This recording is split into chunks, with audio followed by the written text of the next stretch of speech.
dust. All right, 3, 2, 1, and it's time to talk about things and stuff on a Monday with old people. I'm going to take a quick slam and insure real quick. I'm going to get my walker parked in the corner, and I'm ready to rock. What's going on today, guys? I am Mr. Brad Chester. I'm Mr. Brian Horton. And I am Tom. I'm just shocked because it just popped up on my screen and we still have the cow thing on there and it caught my attention for We have the cow and the knight with the Brad face. Yeah. I'm literally just looking at the screen. I went to go say my name and the cow just hit me and I'm like, okay. Oh, that cow always hits. A funny story about cow stuff. One of the companies that sells stuff to the art store that I work at, they have cow pens that have like a cow head on the top of them. And I looked at our purchasing agent and I was like, how much are these? And he told me the nominal amount of money they cost. And I was like, yeah, I need a case of those. And he was like, why? I was like, well, I'm going to an event in Michigan and everyone I play is getting cow pens. This makes me so happy. That'd be hilarious. The cow. It's all about the cow. Exactly. The Arbinger has a Bradsman ability. I love everything about it. We had some tournaments this weekend, guys. I want to start with the important thing. Did everything go without a hitch in the East, in the Great East? So my RTT went off absolutely fantastically. We had a 20-person RTT. Was really fun. DOG member actually won it, Matt O'Hara. It was absolutely just a fun, fantastic time. Everybody really enjoyed it. We did GW layout 3-2-1. So we did in first round 3, then 2, then 1. And I used the missions that work with those, including one of the most hated missions ever. But if you use the GW3 table, it works really well with that one. And everyone seemed to have a really good time. So it was fantastic. Nice. I put some Uthway on the table this weekend. Nice. I was excited. And the funny thing is, when I decided I was going to do that, I basically put up Battlescribe and I put in Eldrad, and I'm like, I'm playing Eldrad. And then I went, I should probably put some more models in here besides Eldrad. But he's definitely going in there. This is happening. And then I got, then Corey Gulcher in chat tried to kill me. So I didn't make day 2. I mean, cat allergies are a real thing. So I now know how to take you down, and it's going to be fantastic. Well, that and I decided to sit up for a while after taking way too much allergy medicine, and apparently my heart decided it was going to not settle down and was like, you're going to have to go take care of that. And I was like, oh, snarf. So, Alex shows up. So Alex goes, I don't think I have a YouTube account, because I go, hey man, I'm really tired. I was a little beat up yesterday. I was in the hospital and I need some love and I need some, chat mojo to keep me excited and going. And he's like, I think I might be the only adult that doesn't have a YouTube account. And I'm like, well, go make one. I had a fun weekend. Got to watch my buddy Brad dodge me like he normally does. He sent me to the hospital. I was so hard dodging Tom that I just went to the hospital. You can't convince me that Brad's like, oh man, me and Tom's gonna play tomorrow. Broke into some random person's house and just started rubbing their cats all over his face. That's exactly what happened. Exactly, Lyle. This is the second event Brad has dodged me by pretending to die. So, right. He dodged an entire event of mine by pretending to die. So actually, the funny thing is I went early, and I called over John DeFrank. Thank you. Actually, a lot of people messaged me and asked how I was and everything. I appreciate that. Thank you, everyone. But I was coming literally from the hospital in my sweats, and I was like, I'm just going to go straight to the tournament. And I go, I'll make game 5, and I'll just hang out, just screw around. And I got DeFrank on the phone, and he's like, "Oh, do you want to play round 5? If you show up, you can play." And I'm like, "Well, when's round 5 start?" And he goes, "Snigs, when's round 5 start? Right now." And I'm like, "I will not make right now." So Pocket cat, exactly. So tell me all about Glass City, because I didn't get to attend. I'm sure a lot of people didn't get to attend and would love to hear about it. For first off, we got to tell everyone that some guy sandbagged, found a way to win, even though we thought we were all betting against him. But Ogden was managed to pull it out. I heard that guy's a real asshole. So, So congratulations, Tom. He won Glass City. The event went off really, really well. Brad, I gotta give the thing that Brad gave me and put it on real quick. There we go. Brad gave this to me, guys. This is my prize. So, one of the big things I really liked, I don't know if we talked about it, Jason Smigowski run the Glass City GT, who's run all the Glass City GTs. Also, we have a video coming out on a recap of the tournament. Thanks, John. He did all the video where he's editing it together and put it together. Us randomly talking about all the things that are good about the tournament, like sitting around eating too much, drinking too much, and then occasionally playing games of 40K. But he had a piece of terrain that was the dead set. It was player place terrain, but there was one piece, I think it was 13 by 8 or 13 by 9. And it was a rectangle in the middle, just like this. And it's basically a glass house. You can see in and out of it if you try to take the objective. And I loved it. It took away so much of the angst of who gets that first drop, and they're going to slam either a tiny piece of terrain, a forest, a crate, or whatever to open the entire thing up, or they're going to put the biggest piece down and make it so that they can stage in the middle and take the middle objective from you. So you couldn't take the middle objective, but you still had a blocking piece. It worked out super well. Playing on it, I really enjoyed it. I think it helps the player place. I really do. I think Jason had a good thing today. I like what he did. But unfortunately for me, halfway through the tournament, the same thing still happened that makes me not really like player place terrain. So I'm playing against Monic, and my Monic's game's usually pretty close. He's a great player from the Midwest. Probably one of the top players in DOG, but unfortunately he just doesn't play player placed. So our game was over in one round because he didn't know how to place them to prevent really good angles. So I don't know, because of stuff like that, I feel like there's already a pretty big gap between the more seasoned players who play a lot compared to the casual tournament players. Bring in a whole nother element that creates a wider gap. It's just not fair, in my opinion.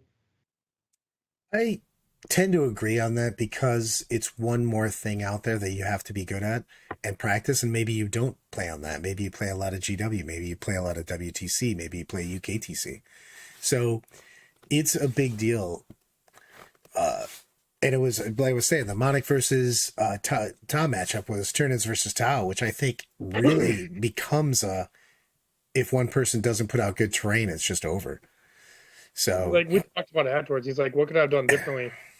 And I was like, well, we cleared the board, right? Our game was over in 35, 45 minutes because I was able I set my terrain. You know what I do, right? Or I just called you up. I'm sorry about Brad. You know what? So I'm a little triangle up where I can easily get out, shoot, show back behind. It can't be seen. But he didn't. So set my terrain up and I just moved over, got all the shots I wanted, moved back in. So as I said, we cleared the table. And I just showed him how he could put his terrain and how he would prevent all my shots. Like, wow, game would have been completely different. I was 100% would have been different. And that game right there just puts me in a sour note. I don't mean to parade on rain on the parade of player place, but it's a whole nother skill level. And if your meta doesn't do it a lot, you have a severe disadvantage against somebody that could be equally as good as you. Or if they're better, it's just over. You want to hear about the Brad messing something up story and paying the piper? So I'm playing Dylan, and he goes first, zooms up. He's playing, it's Eldar on Eldar, but he's playing Yunari. He's got the Incarn, and he zooms up a couple bike squads, basically so he could pop the Incarn at the end, pull him in. And I'm like, I'm going to shoot this bike squad. I think I still have enough guns, and then I've got assault with the shining spears if I don't do enough, and I'll put him down. So instead, what happens is he Jedi Knights all my shots. And then the Shining Spears go in, do 1 wound. I'm sitting on 3 6s, which are auto saves for Eldar with Fate dice. And as he's rolling his attacks, as he says it, I go, "Oh no, the card ignores invulns." So he drops a people's elbow on the Shining Spears, walks over, makes a decent charge, and I'm basically having Eldrad and all of my warlocks having a little group meeting, a community hall meeting, and the Incarn showed up. He was uninvited, thank you very much. And he did not treat any of those guys right. He was not pleasant. We had to call the police. He put all of the Eldar in the hospital. So on my chapter 2, I had a Farseer left. So I told him, I go, I'm going to need a second to get my mojo back together and start playing like a real person as opposed to the person that just let you soccer toss 4 of my units. Did you win that game? I did. After that, I played very well. I just decided to overestimate how easily I could kill the Incarn. The Incarn was not having any of that shit. He was like, nah, ain't going out like that. And basically hockey fought all of my casters and just beat them up. And I went, well, shit. I guess got to do some more stuff now. Exactly why it's got it. Terrain is a crutch. Get good, Tom. Yeah. I mean, other than that, though, I mean, I like what Snigs did. I think the way he put that train in the middle helped out, like what could have been even abused even more. But as for the rest of GT, I thought it was fantastic. I think it was one of the better ones he's ran in a while. Everyone had a great time. They actually cut ticket sales early, and it was a good thing they did because they didn't use the back room this year, and it would have been super overcrowded. So I was appreciative of that. But it was a fun event. A lot of great vibes. No issues that I've seen, at least. What do you guys think about? We were talking about terrain. We talked about the difference he did with player placed in the Glass City. And Brian, you've run every kind of terrain under the sun, as far as static terrain, GW terrain, player placed terrain, and stuff like that. As a TO, what do you prefer? I mean, obviously anything where you can do the least amount, but like, what do you prefer as a player and as a TO? Apparently Brian died. Maybe?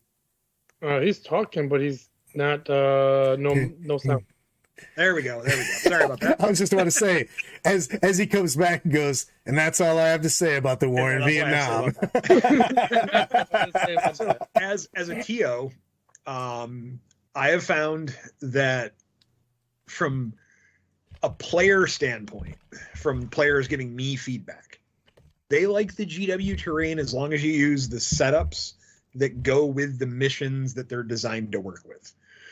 So if you use set up 1 that goes with the missions that set up 1 works with, 2 and 3.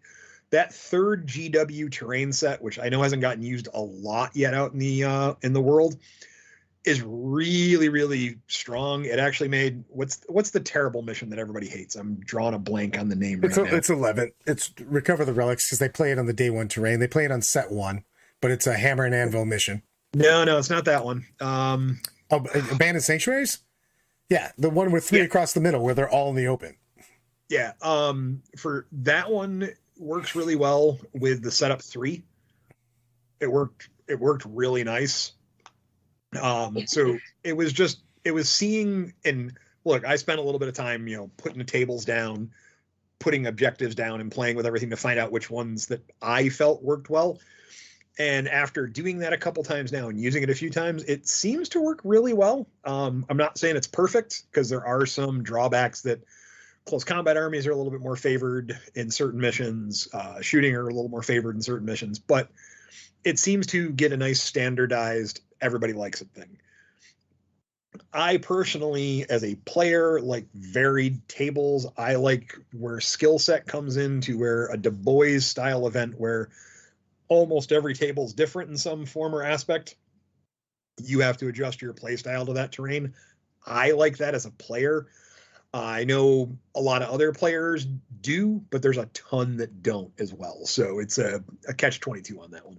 England ran a tournament where I can't remember where, but they didn't run it on the standard UKTC. They literally had like a row of UKTC, a row of GW, and a row of like WTC-esque, one of the tables that was slightly heavier. And you could play on any of those, and you keep changing.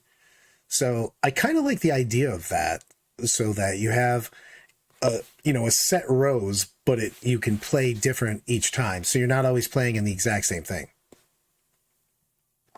Yeah. It's tough because is one of the things that I've said, and I will continue to say, it is really tough as a TO to, and I know Tom can attest to this as well. It's tough to keep up edition to edition updating tables. I have been affiliated and helping with Du Bois since we actually figured this out the other day, since 2011. And Du Bois has existed for like probably 5 years, 6 years prior to that.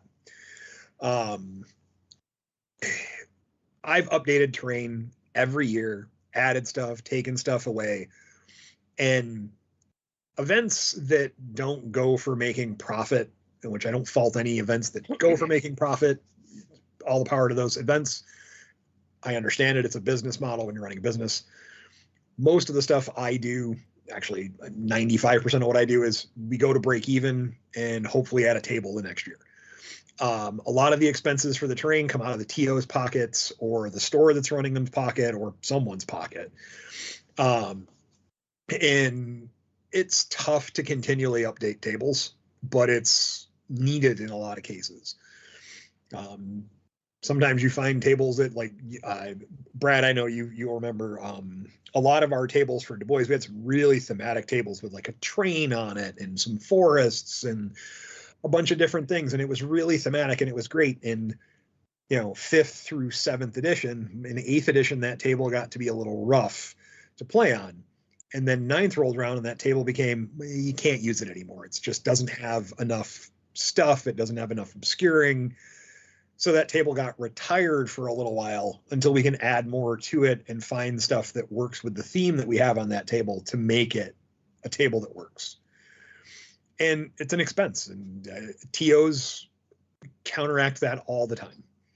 The thing is that it's really hard with that because it's difficult to make a table that looks beautiful and is also playable. There's tons of tables that look great and are unplayable, and there's tons of tables that are just the basic L here, this is it, and you're like, I can play on this table, but it doesn't give you that whole feel of playing, the narrative feel of playing it.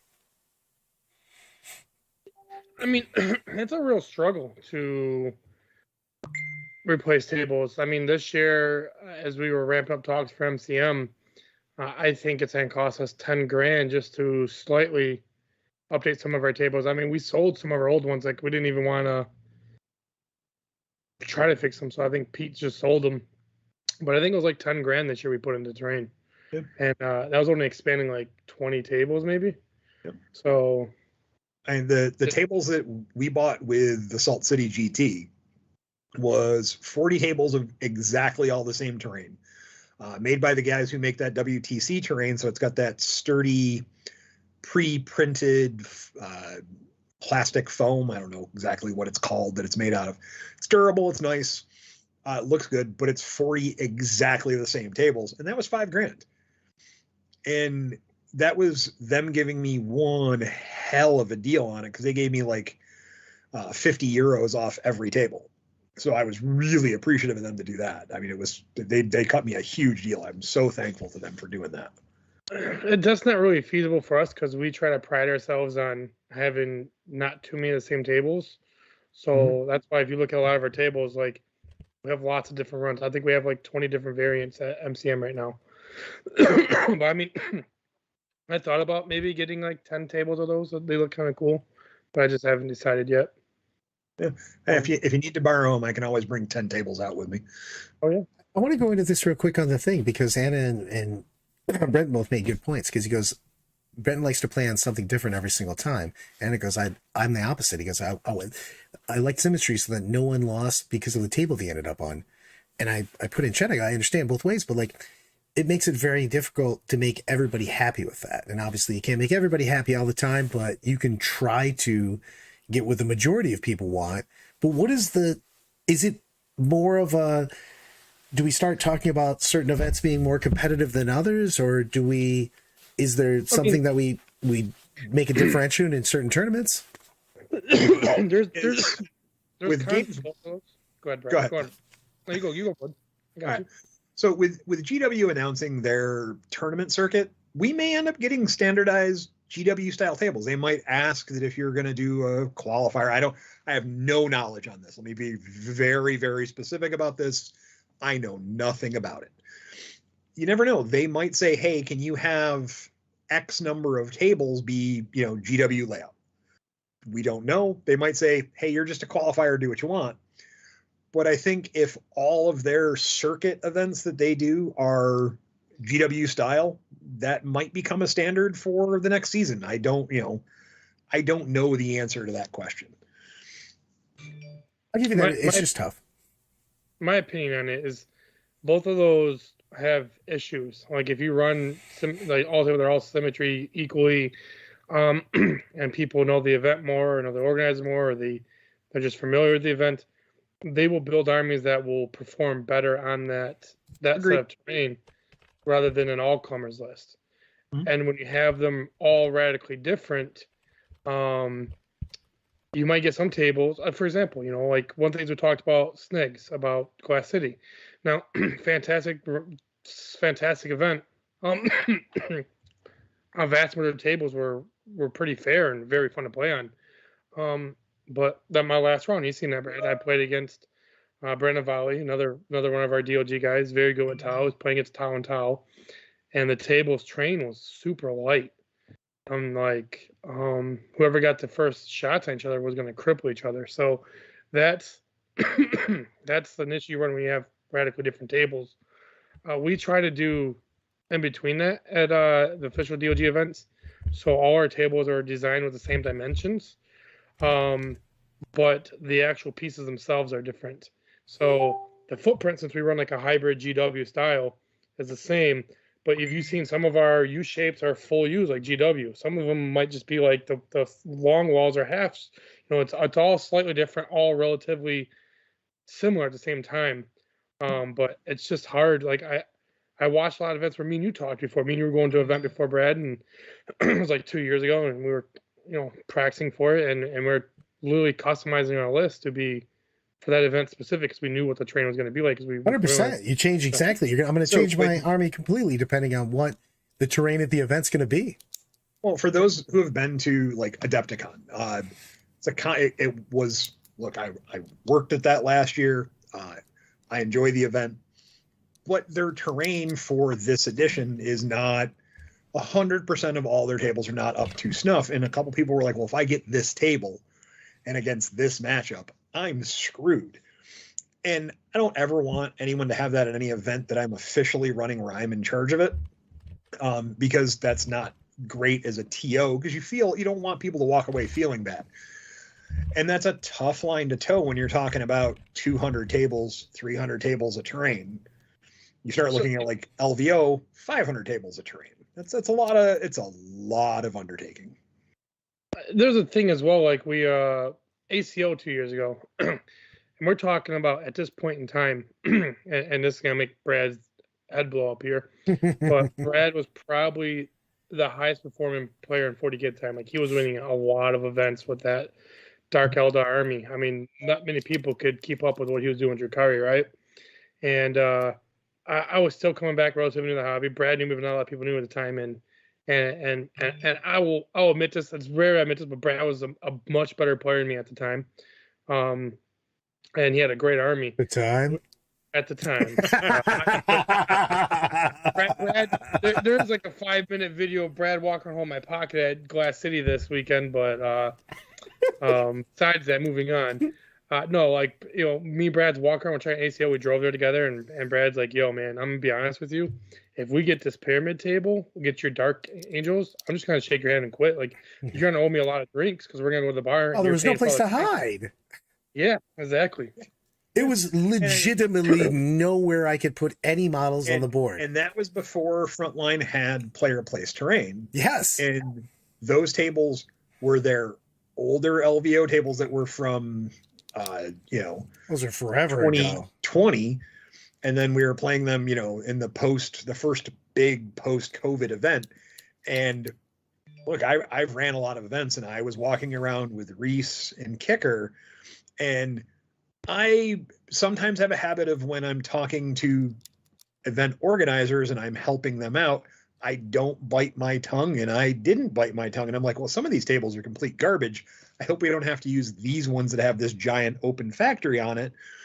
And that's where, and I still blame myself for this. And I blame myself. Other people will say, no, it's not your fault because you didn't make the final decision. But like, I went, man, it'd be like better if you let the players put the train down themselves. At least then they'd have control over it and they couldn't bitch so much. I'm not saying that's where player place terrain came from 100%, but I think that was the start of the conversation. Yeah, I remember that year they pulled all top 16 of us to the side, and Brad was he's a couple wine chalices in at this point, and I'll never forget. I'm hanging out with him, and we're sitting there, and Reese is talking to us, and he's like, "So, before we start your guys' games today, it was like right in the morning of that last day. Like, what do you guys think of the training and the event stuff?" And Brad's like, "Sucks." No, that is not what I said. I said, if you're playing here, we can play. I go, but there was multiple rows where it was just ridiculous. It was there. I played 2 different games where if I hadn't gone first, I just die because there was 0 places to hide. So we had some of those old terrain tables, and that was a really big thing on that. And you don't want to have people having a shit experience where you think that their player skill can't help them. If Brian, you and I line up against each other, and whoever goes first, it completely wins the game because neither player has a place to hide. Well, that's not a game. That's just we're throwing dice around, just hoping for the best at that point in time. You don't feel that your skill makes any difference, and that's not what you want. I went to an event recently where TJ Lanigan and I were playing against each other, and we went up to the table and we went, well, we can talk about this after who wins the die roll to go first. Because it was, I don't want to say it was completely Planet Bowling Ball, but it was really Planet Bowling Ball. He goes first, I get shot off the board. I go first, he loses all his screening units, and I was playing Tyranids, and it becomes really tough for him. And he won the roll to go first. We rolled some of the important die rolls out and went, yep, this is what's going to end up happening. And we went through the game, and we played without doing every die roll. We went to, this is important, this is what's going to happen here. Yep, that squad of screens going to die, da-da-da-da-da, and we just walked through. But then it was like, all right, I got 2 units of 9 Tyranid Warriors are going to shoot at your Terminators, and if I can get 3 of them away, and then in the assault phase, I can probably take them out. I took none away because we die rolled it out. And it's just, it was rough because the table wasn't designed for the current edition. So, yeah, I gotta, let's rock. You know what? We're talking about this terrain, but we got a big old bold point here that says GT recap and new Dataslate and points. Absolutely. Mic drop, because I'm so psyched about new stuff. Before we get into that, 2 things. One, don't bring me down, Tom. Don't bring me down. We always forget to do this. For everyone who subscribe. Like and subscribe, please. It helps us out tremendously for our channel. And 2, got kind of a cool big announcement. Brad's former co-host of a couple podcasts has spent the weekend with us. He's going to be joining us on some of our release content soon. Mr. Blake the Law will be co-hosting 2 shows with us.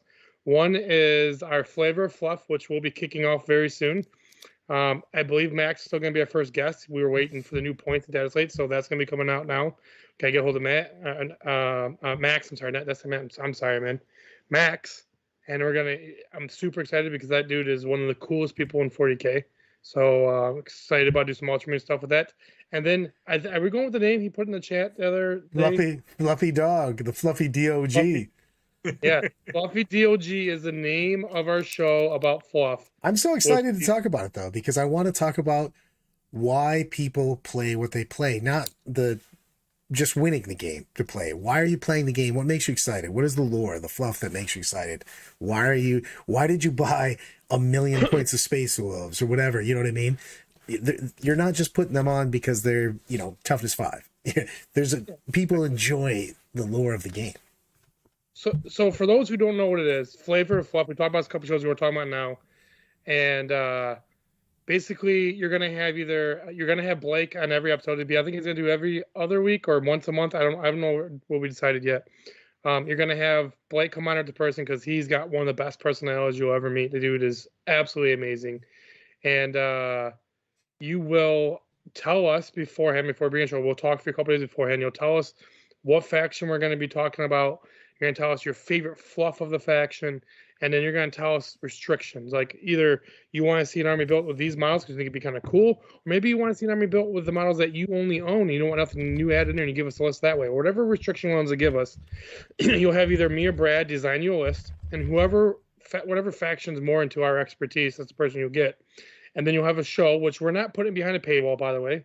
It's gonna be out there, and then we will make you a list. You'll come on there with me or Brad, and the host obviously is Blake and yourself, and we're gonna talk about the armor. We're gonna talk about the fluff, what you loved about it. Let you talk about it, and then we're gonna talk about the list we made and how we would play it, and then have some fun dialogue about it.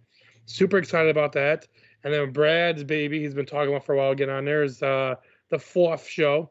And we come up with the name Fluffy Dog or Fluffy DOG, which would be Brad, and I believe Blake would be involved in that one as well with you, right? Yep. We're going to have rotating on that, so it's going to be awesome.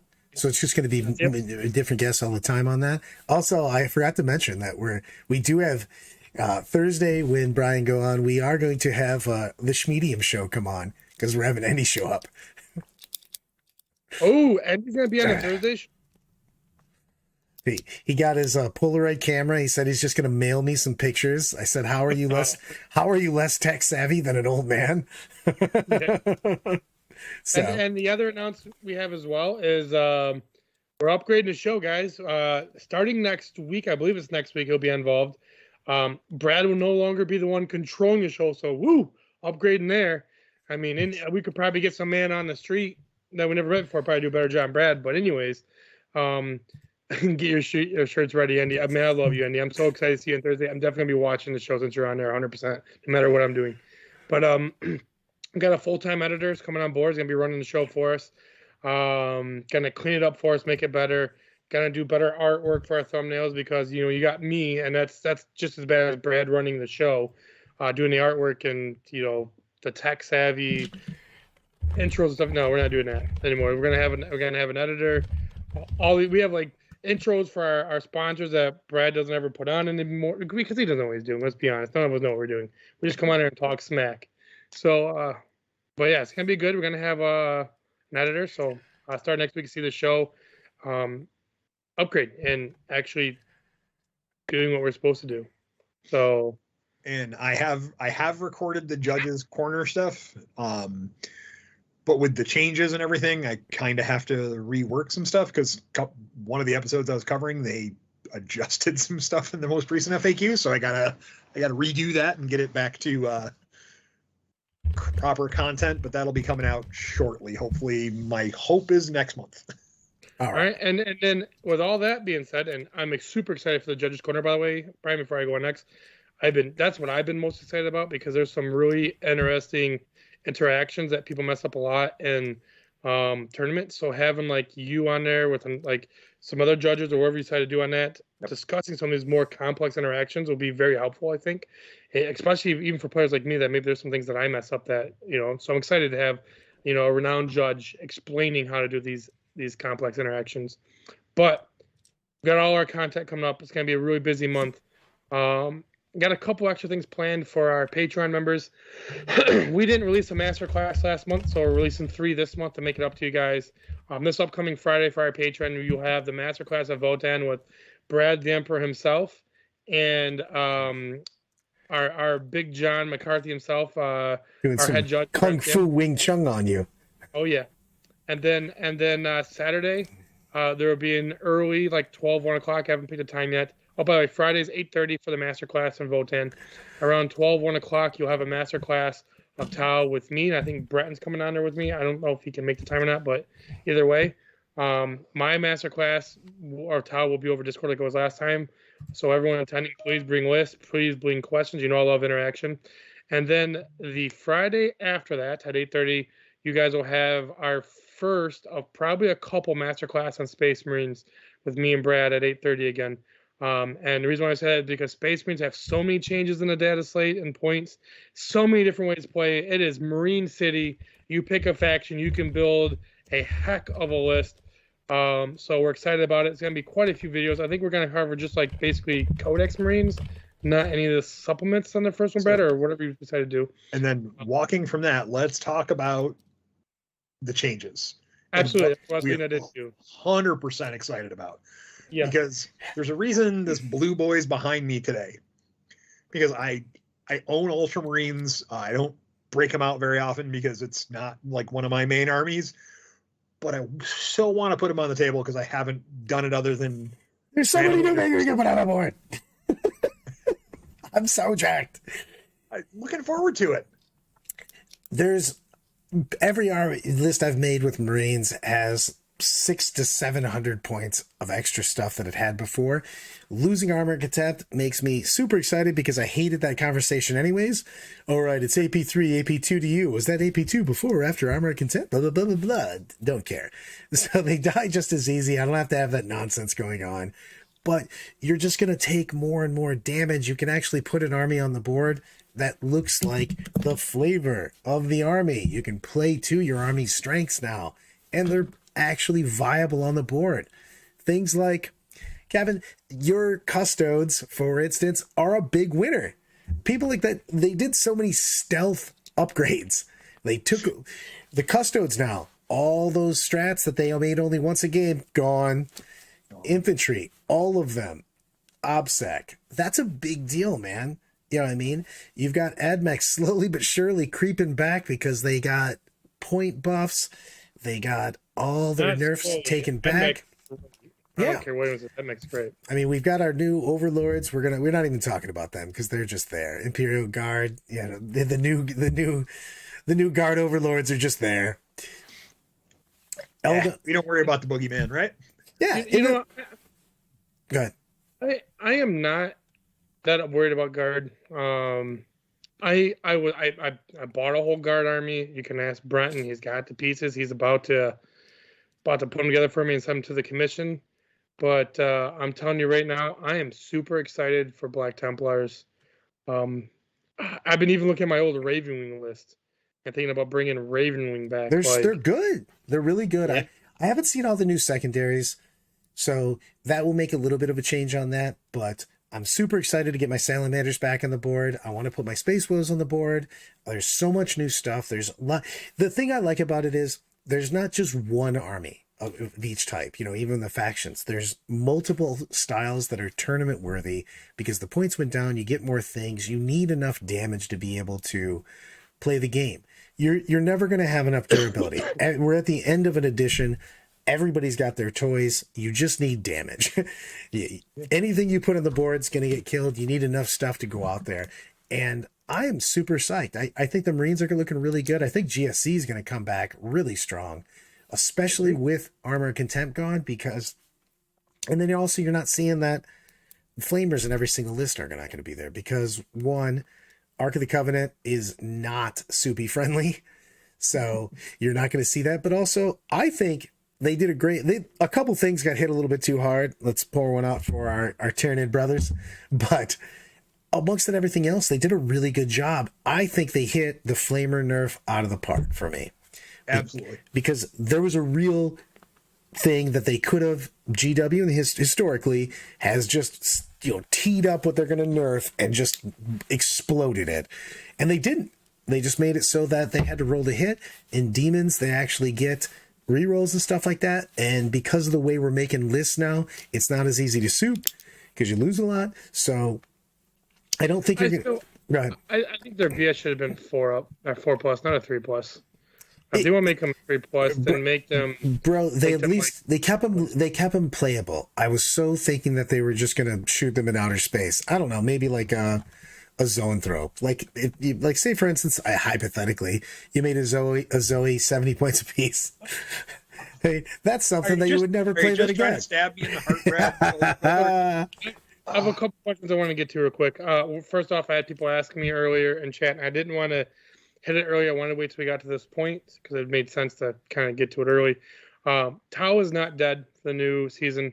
Barely touched. I think there's some. Well, they lost Flyers, which was a big deal. Flyers was the way they didn't lose them. Well, you got to think we went to Flyers after we lost a lot of crisis suits and we lost airburst. Armies that could hide behind walls and play MSU, like basically it's hard for Tau to play against, because if they have the right terrain, especially in player place, and you set the right angles up, it's very hard to play against it. Flyers equalized that for us. Losing that was a massive deal. That being said, a lot of the things that we didn't really want to play against got hurt in some ways. So I think Eldar went from being preyed on by Tau that could actually be a predator against Tau right now because of what they can bring and how they can play the MSU game. But there's still a lot of great ways of playing Tau. There's a list I built. I haven't released yet. I'm going to release it on Patreon soon. And I talked to the patrons a little bit about it. It's 3 Riptides, 2 Commanders, 2 squads of Crisis Suits with some buffs in them, and EM Shaper still, because I think EM Shaper is going to be a pretty big deal. Now, that being said, I am taking a break from Tau. I love Tau. It's one of my favorite armies. I have played Tau every single game this season, every practice game, every pickup game, every casual game, every tournament game, every TTS game has only been Tau. I'm ready to play a new faction. I thought it was going to be Guard. They made Marines good again, and anyone who knows me, I mean, if you look at DOG's logo, right here, it's a Templar. Our logo is made out of a Templar. It's my favorite faction. I made the logo for DOG when I thought it was going to be like a 5-man team. I didn't think it was going to be as big as it was. Otherwise, we'd probably been a more neutral logo, but I love Templars. There's a couple builds I got with Templars. I have a really heavy melee list. Honestly, I don't know if I'll play that in Templars, because the more and more I look at Space Wolves, the more and more I just want to run it in Space Wolves with some shooting elements. But there's some really crazy shooting Templar lists I've been working on, which is hilarious, that I want to play Templars and shooting. But there's some vehicles that are really good. We're talking about gladiators. Giving them 5-up invulns when you lost armor contempt's a big deal. Dude, a lot of the volume actually has merit now too, just because of the fact that you're not getting that armor contempt. So those AP1 guns are just firing tons of shots at there, putting people. One of my good buddies locally, Jeff, he always wanted to play Ravenwing, and he really likes Dark Angels, and was like, I want to play him. And then he was like, I can play Outriders now and actually not feel bad about it. And he goes, I kind of like them. I mean, my 8th edition Dark Angel list that Brad knows very well, because it's the only thing that allowed me to fight back against his Drukhari rampage and supremacy. That list is amazing now. Literally amazing. It's very good now. Yeah. And it gets more stuff than in 8th edition. Corey made a good point on that, because it's in the new demons, I think, are going to be very, very good, but they do have a warp storm problem. And I'm wondering if they're going to clear that up, or because you're basically taking mono or you're just getting nothing. You know what I mean? You either just get the undivided because of the fact that you're just taking the arc detachment as opposed to multiple detachments like you did before. So I'm wondering if they're going to do anything with that, or they're trying to push us more towards mono armies, mono guard armies. I think it's good. I like having mono armies. But let's do something a little bit different here, real quick. Let's talk about, because we have a lot of people asking about our list, right? Let's go around the horn, and we're all talking about we're excited for Marines, right? Let's all of us give us our favorite faction for everyone, because we're getting a lot of questions. And a quick example of what you'd like to see right on there. Let's start with you, Brian. Let's have you bring up, you like Ultras, right? Ultramarines are my favorite of the Marine factions, because I don't know, I enjoy the stoicness of it. He's the man, so yeah, I I haven't spent a lot of time building the Ultramarine list yet. I can be honest with that. I've been a little busy with work and doing some other stuff, but I want to play heavy intercessors. I own them. I think with the They're new good now. abilities, they're good. And I think at 23 points a model, they seem like they're really solid. And with sticky Marine objectives, they're going to be a little tougher to get off than a normal Marine off an objective. And they just seem good. I could be completely wrong. I haven't played but like one game with them so far, and it was a TTS, and a lot of people might know my opinion on that I don't think it's as good of a way to judge things personally, but it's a tool. But I really enjoy them, and I think they were fun. I want to get them on the table. I would like to actually roll some of the tanks that I've bought onto a table and see what they can do. All right, Brad, and you keep talking about Sally's. Let's hear it from you. What's your Sally's list looking like for everyone? My new Sally's list, the latest list that I threw down was, I'll go bottom to top. I had 2 units of Devastators, las cannons with, special weapons because they're free. And then I had 6 Eradicators. I'm running 9 liquid hot plasma Inceptas.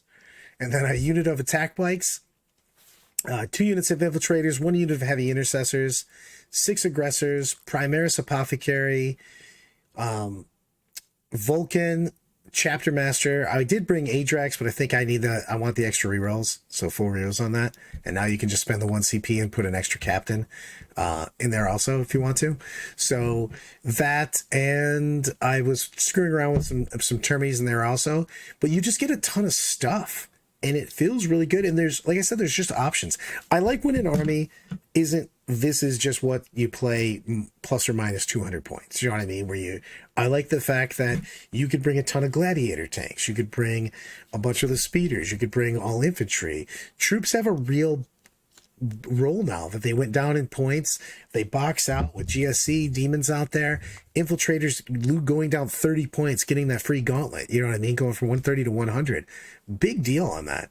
And now that if you start on an objective in the command phase with Marines, with your troops, it's a sticky objective now. That's a big deal as you're playing the game. Mm-hmm. So, mine, I'm choosing Templars, obviously. And I have 2 Virgilists I'm working on, so I'm just giving you kind of the foundations of both. They either have 3 or 5 Gladiators. Both have 18 Inceptors, because I was rocking Inceptors when Brad told me they were shitty. Now they're great. I'm going to rock more. A lot of Terminators, all Thunder Hammer, Storm Shields, and some character support. And 1 to 2 squads of what's the guys at the 12-inch bubble? Can't deep strike. I can't think of their name right Infiltrators. Now. Infiltrators. Yep. I think they're an auto take in Marines right now. Oh yeah, absolutely. So that list is built around giving the all the vehicles and Inceptors 5 up invuln, unless I'm playing against an army like Thousand Suns. That's mostly AP 1 and 2 where I don't need invuln. And then I choose a Boiler Witch, because now all my shit moves 3 inches quicker turn 1, and I get reroll 1s. So built in. That's one thing about Templars. And then I had someone ask me about my Endy. I'm going to answer Endy because Endy is one of the coolest people you guys will ever meet. Space Wolves is kind of a hybrid of me and Brad was talking about. 3 long things, obviously, because you can get 5 special weapons and a Terminator captain. It's all las cannons and Terminator captain with all his... Plus the stupid sergeant, your Longfang sergeant, has a free Thunder Hammer and a plasma. Or a melter or whatever. Or a missile launcher.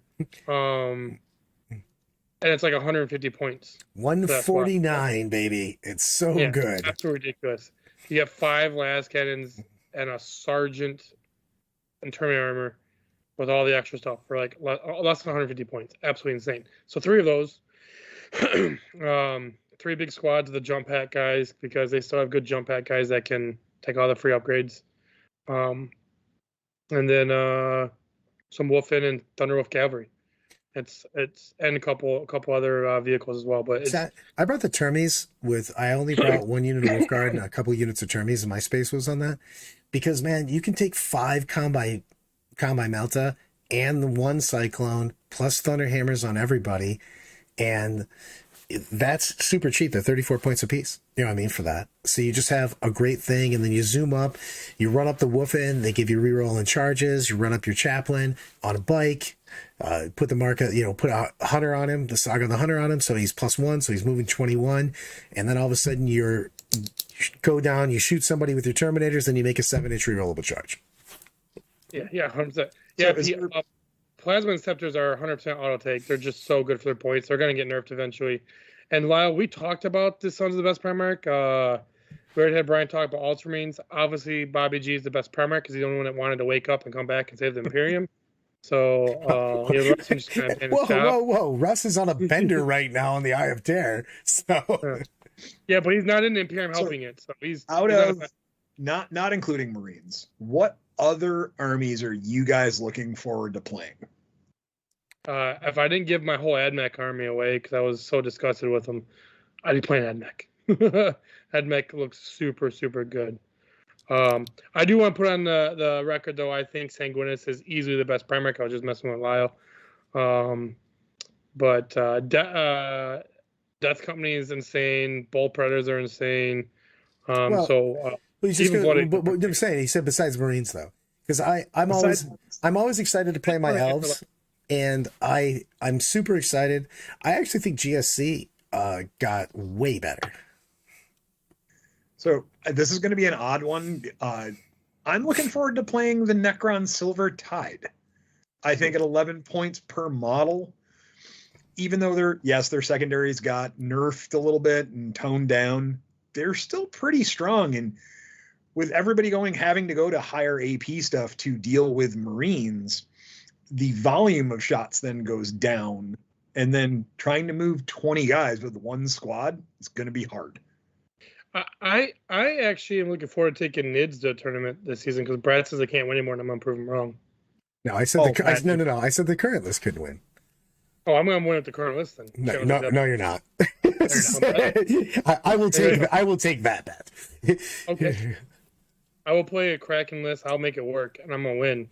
And then now you have to play the current style of it. Brad has to listen. If I win a GT with him, their very next event me and Brad go to, he has to walk around and hold my pocket the entire event. I will play Crew Talks. Speaking of events, I don't know if any of you guys saw, but I shared an event into the big DOG chat. Oh, good luck on that. That thing got probably 8 and 10 seconds. Yeah, probably. But Battle for Salvation, which I know Brad has gone to some of their stuff before, has a teams event coming up. Yep.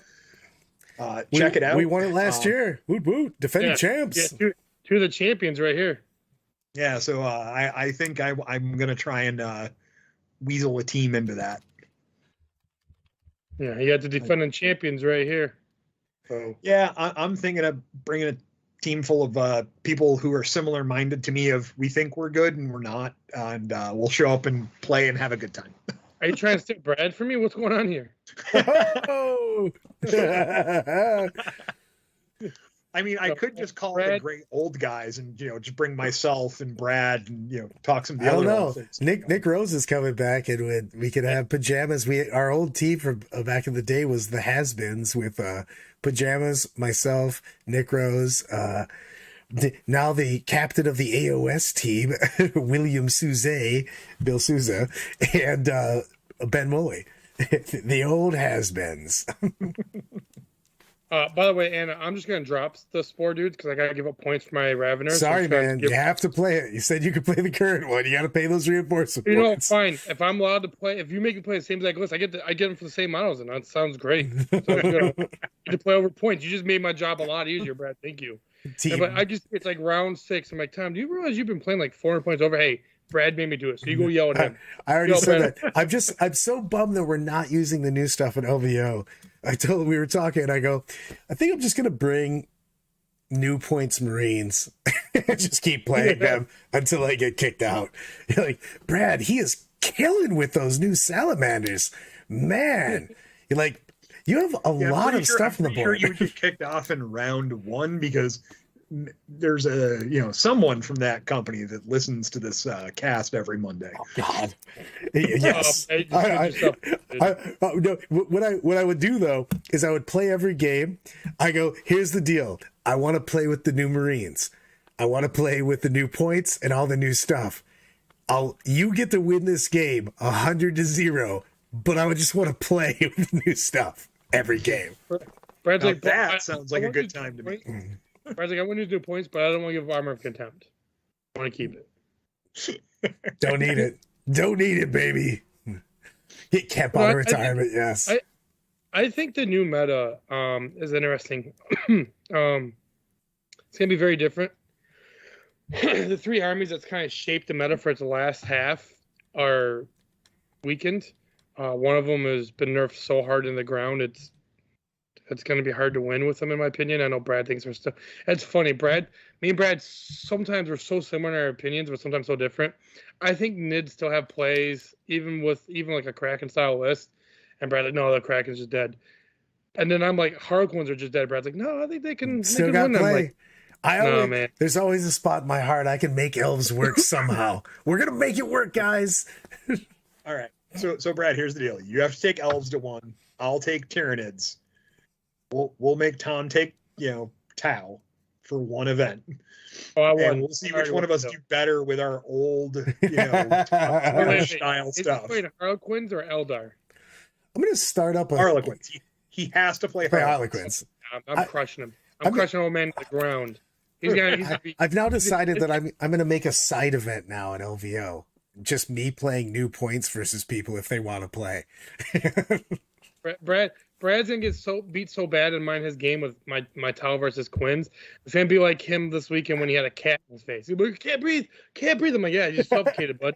Just get suffocated and you can't win. Tom put me in the hospital. I actually think, man, I think the sisters are just fine. They're one of the armies that nothing changed that much. They now get to go, hey, regular battle sister troop squads, sorry, but get out of here. So we don't need you anymore with ARC. And then you don't have to worry as much about the repentance going out. But I think they're really good. Man. I think them losing Armor Contempt was kind of a big deal for them. They really needed it. It helped them a lot, but I think that now you are going to see different builds with them. It's a deep codex. They have a lot of good units. You're just going to see some different stuff. You're going to see 30 Croissant Sisters again. So it's just the thing is that you're not going to see as many planes out there, which was one of their weaknesses. Yep. They literally have great AP without Armor Contempt. They're just straight picking people up with no save unless it's their invuln. So they've got lots of answers. They still have cheap trading units. They've still got a lot of stuff, and they've still got good secondaries. So does everyone think that MSU is going to become a lot bigger with ARC? Yeah, I think you're going to see tons of MSU. I actually think if you're looking at Marines and a lot of these other armies, if you try to make those durable blocks, you're going to be disappointed because the game's so lethal, man, that just nothing can withstand it. You have to have the output is really the key. So I have to give shout out to one of the guys who came to the RTT this weekend that I ran. Chris Martins ran Ultramarines and went undefeated. He went 3-0 with Ultramarines, and even with the old point cost and everything, because clearly it was nothing's out yet. But it was, I gotta say, I'm looking forward to seeing in some of those people's hands who have gotten good with Marines with where they're currently at. When they get all this new stuff, it's going to be fun. I actually got to give your team a props, by the way, Brian. So I was actually talking to Blake because Blake was at the Glass City with us this weekend, and he's like, Blake's super big in the hobby track, and I don't know if this is true or not. That's what he told me. He was like, your guys' team is number 1 in the hobby track in ITC right now. Yeah, and he's naming everyone that's in it. It's like 3/4 of our scores that's putting us in first place is from the Death or Glory 13th Legion team. I'm like, oh, okay. Yeah. So you got Matt Aaron, Mike Fox, Mike Norton, who's actually really stepped up his game. Matt O'Hara is really good in hobby track. I'm okay in hobby track. There's a killer's row amongst us, and I mean Matt Aaron, who won MCM's best hobby track guy there. His Project Mayhem stuff for his Death Guard army is absolutely phenomenal. Oh, yeah. It's great. And as we will be picking up 2 more hobby track guys on my side of thing this year, it's going to be quite interesting. It's kind of cool to see our organization grow just from competitive thinking to like a lot of the hobby stuff. You got all the new content coming out that's based around fluff. And then it's kind of cool because for a long time we only had one team that was super focused on hobby, and that was One Thick Coat. So I think, hey, Death to Glory, One Thick Coat, you guys got the 13th Legion here now. You guys have to start fighting over best hobby team. So I can say that if there was a hobby team event where you had to put like 5 guys down, and out of current teams that exist that I've dealt with, I'm not saying I've seen every team because I definitely have not, but I've seen a lot. 5 guys from the 13th Legion, Death or Glory, would be very hard pressed to get beat. Alrighty though, on that, guys, it is 8 o'clock. It's time for us to start wrapping up. Real quick, if you have not subscribed, please help us out. It's our 10th episode. Could use some more subscribers. It helps us out a lot of time. Give us some thumbs up if you guys can. A lot of great new content coming out very soon. If you guys missed it earlier, Blake the Law himself is joining us on some content. You'll see me and him and Brad partner up for the Flavor of Fluff episodes coming out. That's where we pick one of you guys. You give us an army. We talk about the fluff. You come on there with us. We build a list based off of the restrictions you gave us. We talk about how to play competitively and talk about the fluff. And then we have the Fluffy Dog show coming out, which is Brad's baby.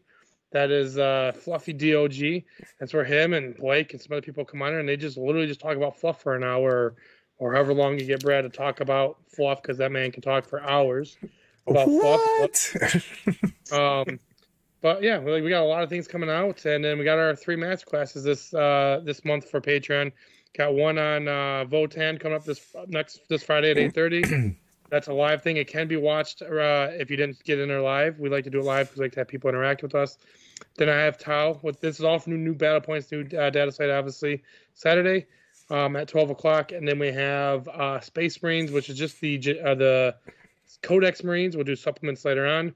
The next Friday at 8 o'clock again. So a lot of big changes. And we have a full-time editor coming on starting next week. So the channel's getting upgraded, better graphics. All our videos we have for our sponsors that Brad doesn't know how to make work will be working. And I have been told they have installed a Tom Ogden button. Yes, we have. So unfortunately, the channel will have like a 30-second delay moving forward. But in case I say something really stupid, or if I'm under the influence, they're able just to rewind it and be like, nope, that did not happen. So, hey, and look at XPZ's in the channel. What's up, Chase? It's our sister team. Love XPZ. Coming to defend next year. Nice. Oh, or this year, sorry.